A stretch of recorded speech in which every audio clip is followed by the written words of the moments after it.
সাবেক ফার্স্ট ফ্যামিলির খুবই নিকটাত্মীয়, অন্যদিকে আপনি যে রাজনীতিটা করছেন সেটা আবার আপনি বিএনপির সাথে ঘনিষ্ঠ, আবার পুরোপুরি বিএনপিও করছেন না।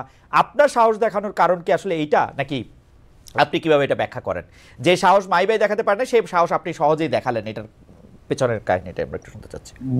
না, এই কথাগুলি আসলে তারা বলে যারা আমাকে আর অন্যভাবে ছোট করতে পারে না। মাহি ভাইও জানে what I have been through, আমি জানি, মাহি ভাই জানে।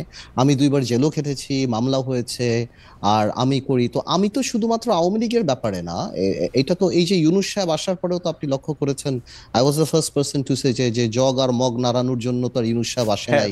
আমি ওই দিনও পাবলিক মিটিং এ বলেছি যে আওয়ামী লীগের মাথা 17 বছরে শেষ হয়েছে, তোমাদের মাথা শেষ হতে 17 মিনিট লাগবে না। তো আমার কথা ছিল যে আমার ব্যক্তিত্বটাই এমন যে আমি এভাবে কথা বলি। তো এটা কি আসলে সাহস হলে এমন বা অসাহসের ব্যাপার? এটা হলো যারা ওই আমাকে অন্যভাবে আর কি ডিমিন করার উপায় পায় না, তখন তারা ফ্যামিলি কার্ডটা খেলে। বাট ওরা যদি দেখে আমিও 9 দিন রিমান্ডে ছিলাম, জেলে খেটেছি, আমিও পালিয়ে বেরিয়েছি, আমিও এর আগেও জেল খেটেছি, এবং সব দিক থেকে এখন কেউ যদি মনে করে আমাকে নর্মাল একটা ইউনিয়ন বা ইসের কর্মীর মতো ধরে নিয়ে যে পিটিয়ে একদম হাত পাও ভেঙে দিবে, আমার মনে হয় জাতীয় পর্যায়ের নেতাদের তো এগুলি আওয়ামী লীগ করে নাই। যদি করতে হয়তো সেটাও ফেস করতে হতো। কিন্তু আসলে জিনিসটা এরকম। আমার মনে হয় যারা এই কথাগুলি বলে ওনাদের বোঝা উচিত এক একটা মানুষের ব্যক্তিত্ব এমন থাকে। আবার এই সরকারকে আমি 100% সাপোর্ট করছি, আর বস্তুনিষ্ঠ সমালোচনা করার জায়গায় করছি।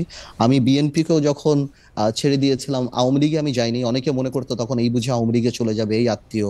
এবং যখন ফারুক সাহেব মারা গিয়েছিল, অনেকে মনে করেছিল আমি গুলশানে নির্বাচন করব, সেখানে আমি হিরো আলমকেও সাপোর্ট করেছি। সো তাও আমি যাইনি। সো আমার পার্সোনালিটিটাই জানি কেন জানি খালেদ একটু এই টাইপের। এটা মাহি ভাইও জানে।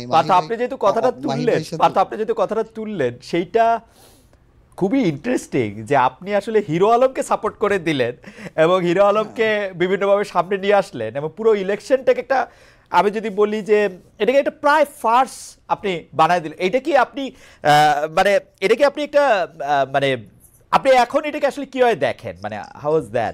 না, জিনিসটা আসলে এরকম ছিল না। জিনিসটা ছিল আপনারা হয়তো হিরো আলমকে বলছেন, কিন্তু হিরো আলমের ওই কোয়ালিটিটা দেখেন যে আওয়ামী লীগের কাছে বিক্রি হয় নাই হিরো আলমকে আপনি তার বেড়ে ওঠা বা তার পার্সোনালিটি দেখে যথেষ্ট আপনি প্রশ্ন করতেই পারেন।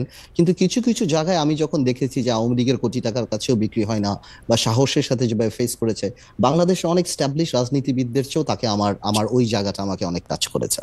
ওকে, আপনি হয়তো তার অ্যাপিয়ারেন্স, তার যোগ, কিন্তু উনি আবার বগুড়ায় গিয়ে লেখাপড়ার প্রসঙ্গ তুলে আবার বিএনপি নেতৃত্বকে প্রসঙ্গ করে, মানে যেইখানে আমি কিন্তু একটা কথা বলি, তার রাজনৈতিক মেধা, তার ক্যারেক্টারিস্টিক, ওইটা কথা বলছি না। বাট আমি ওই সময় দেখেছি he had an option to be bought by Awami League, which he didn't evade, সে ওইটা করে নাই। সো ওই জায়গাটার কথা বলছি। ওনার পার্সোনালিটির কোনো ফ্যান আমি না, বা আমি ওইটা বলছি না ও পরে কি করছে, এর নামে মামলা, ওইটা ওনার পার্সোনালিটি। বাট ওইটা করার কারণটা বা সাপোর্ট করার কারণটা ছিল যে আওয়ামী লীগ এমনি পলিটিক্সটাকে অনেক কোয়েশ্চেনেবল করে দিয়েছে, এবং আরাফাত যত পাকনা কথা বলতেন ওই সময়, I am sorry for my language, but তাত্ত্বিক কথাবার্তা বলতেন। তো আমি চিন্তা করছিলাম যে উনি ভোট চুরি করে এমনি চলে যাবে, তো রাদার এখানে একটু এনজয়মেন্ট বা একটু এন্টারটেইনিং কিছু যদি এবং কেমন ছিল এটা, এবং এটা কেমন ছিল ফাইনালি? তো হিরো আলম তো একদম জাতিসংঘে চলে গিয়েছিল। ওকে, এই পর্যন্ত চলে গেছে। আমি মাহি ভাইকে দিয়ে একটা প্রশ্ন শুরু করতে চাই, যেটার উত্তর আসলে আমরা একটু পার্থের কাছেও একটু আশা করবো। এটা কমন প্রশ্ন আপনাদের দুজনের জন্য। সেটি হচ্ছে যে এরকম পাকিস্তান একটা ভালো উদাহরণ না, মানে পাকিস্তান তো অনেক রকম ঝামেলার মধ্যে দিয়ে গিয়েছে, সংবিধান হতে দেরি হয়েছে, বহু সামরিক শাসন হচ্ছে, কিন্তু ইমরান খান কিন্তু মুসলিম লীগ আর পিপলস পার্টির প্রাধান্য খর্ব করে তেহরিকি ইনসাফকে পাকিস্তানে একটা বড় দল করতে পারছেন আর কি। এটাতে নিয়ে বাংলাদেশে আওয়ামী লীগ ও বিএনপির বাইরে বিকল্প কোনো দল রাজনৈতিকভাবে সেভাবে বড় হওয়ার একটা সম্ভাবনা কি আপনারা দেখেন? তবে এখানের মধ্যে একটু বইলা রাখা ভালো যে পাকিস্তানের ব্যাপারটা তো হচ্ছে যে ওরা জানি কেমনি করে বলে 3A মনে হয়, যে আলেম, আর্মি, আরেকটা জানি কে, যে ওরকম আর্মি, বিশেষ করে আর্মি যারা ব্যাক করে তারা একটা বড় দলের মধ্যে এটা আসলে পরিণত হয়। আপনারা এরকম কোনো কিছু দেখেন কিনা? এই সরকারের মধ্যে এখন যারা আছেন, আমরা শুনতেছি নতুন দল হবে, সেটাও সেরকম দেখেন কিনা? মাহিবাইকে আগে শুনি, তারপর আমরা পার্থকে শুনবো এই ব্যাপারে। জি, থ্যাংক ইউ। আমি পাকিস্তানের বিষয়টা আসছি, কিন্তু এর আগে পার্থ অনেকগুলো গুরুত্বপূর্ণ কথা বলছি, আমি 30 সেকেন্ডে শেষ করবো।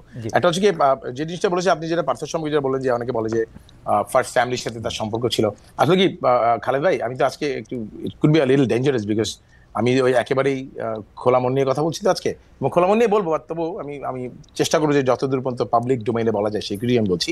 কিন্তু সত্যি কথা বলতে আজকের আপনার এই টক শোটা যদি আমার আর পার্থর মাঝে মাঝে রাত্রেবেলা কিন্তু অনেক গভীর রাত পর্যন্ত আলোচনা হয়, সেই আলোচনা যদি আপনি আপনার রেকর্ডে করতে পারতেন তাহলে সেটা যে কি হতো আমি জানি না আসলে। হ্যাঁ, বিকজ সেখানে আমাদের সত্যিকারের সত্যানুসন্ধান, আমাদের মনের কথা, আমরা আসলে কি চাই সেগুলো জানে। পার্থ বারবার যে বলছে যে মাহি ভাই জানে, ইট ইজ কারেক্ট। আমি জানি পার্থকে, এটা কিন্তু সত্য যে পার্থর তার নিজের দিক থেকে বলেন, তার শ্বশুর বাড়ির দিক থেকে বলেন, এই ফ্যামিলির সাথে পরিচয় রয়েছে, এবং এই পরিচয়টা কিন্তু সে অস্বীকার করতে পারে না। তার এই পরিচয়ের ভিতর দিয়ে তাকে যে রাজনীতিটা করতে হয়েছে, তাকে কি ফেস করতে হয়, এটা কিন্তু মানুষ জানে না। It is people don't understand that. এটাকে ফেস করে কিন্তু পার্থ বারবার রাজনীতিটা করেছে, প্রতিবাদ করেছে, মুখর হয়েছে প্রতিবাদে, আবার তারপর তার পরিবার, তার ঘর, তার শ্বশুর বাড়ি সামালও দিতে হয়েছে। It is a challenging job. এটাকে সমালোচনা না করে সত্যিকারের বাস্তবে দেখা হয়। But at the same time let me say this, Partha যেমন বলছে মাহি ভাই জানে, আমি বলি আমার পার্থ ভাই অনেক কিছু জানে।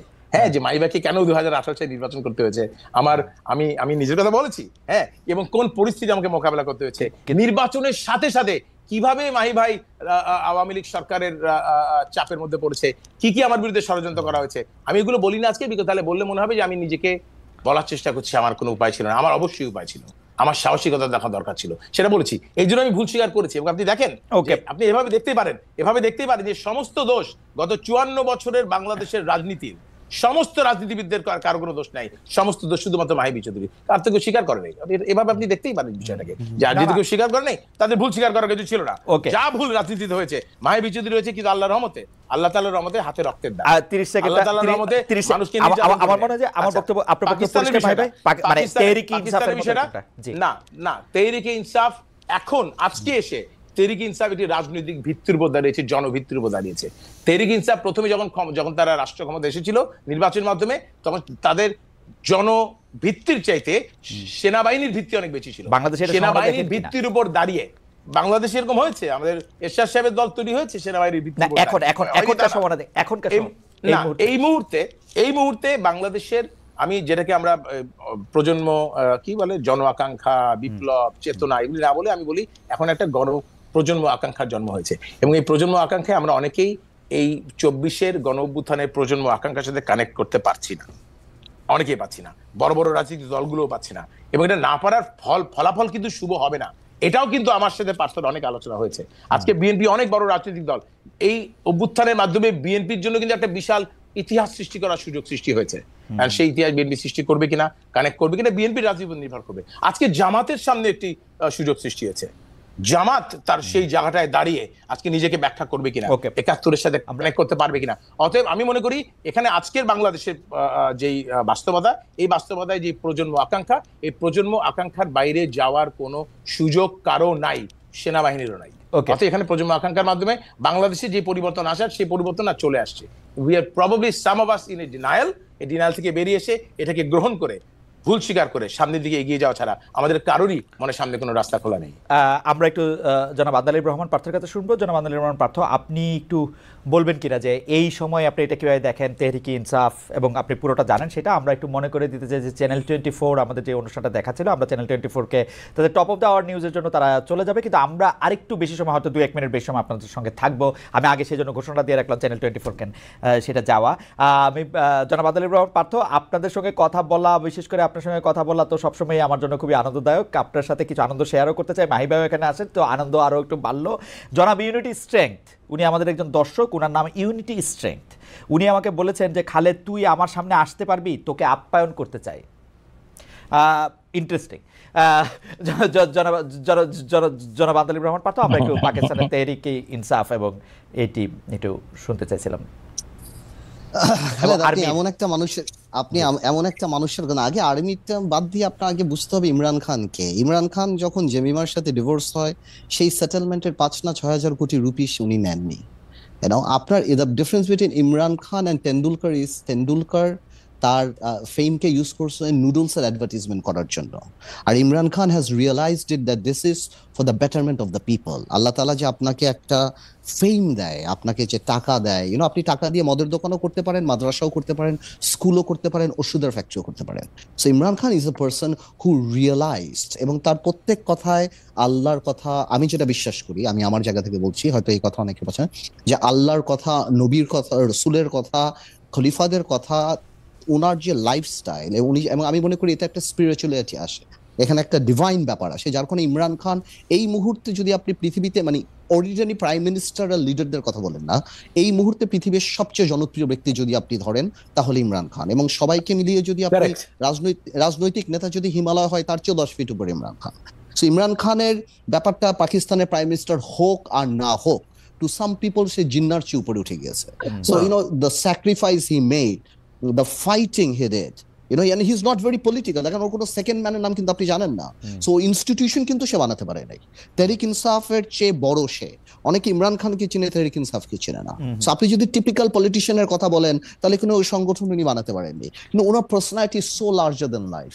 উনি যেভাবে একটা ধরনের লাইফস্টাইল থেকে, উনি ওনার মার নামে হসপিটাল থেকে আরম্ভ করে, এবং শওকত খান থেকে, এবং উনি ওনার জীবন, ওনার নিজেকে যেভাবে পরিবর্তন করে আসছে, এবং উনি যেভাবে ইসলামকে, ইউনাইটেড নেশনে ইসলামকে, জঙ্গি ডেফিনেশনকে, এবং নবী করিম সাল্লাল্লাহু আলাইহি ওয়াসাল্লাম that lives in our heart, এবং when you say something about that, it touches the heart. Well, when ওনার এই কথা touched the billions of Muslims, millions all over the world, so he became a global leader. Imran খানকে পাকিস্তানের prime minister হতে পারলো, army support করলো, জেলে থাকলো, না বেরোলো, আমার মনে হয় এটা ইমরান খানের জন্য জাস্টিস হবে। জনাব আদিলুর পাত্র, এটা মানে দুটি প্রশ্ন। একটা হচ্ছে যে বাংলাদেশে আপনি ইমরান খানের যেরকম ব্যক্তিত্বের কথা বললেন, এরকম একটা ব্যক্তিত্বের অভাব কি দেখেন, যে এরকম একজন নাই বাংলাদেশে? আর এখানে অভাবের তো ব্যাপার না, এরকম তো দুই হচ্ছে যে ইমরান খান গণতন্ত্রের কথা বলে আসলে ভেতরে ভেতরে পাকিস্তানের আর্মির সাথে শার্ট করেই আসলে ক্ষমতায় এসেছেন, এই ব্যাপারটাও কি আসলে আমাদের না?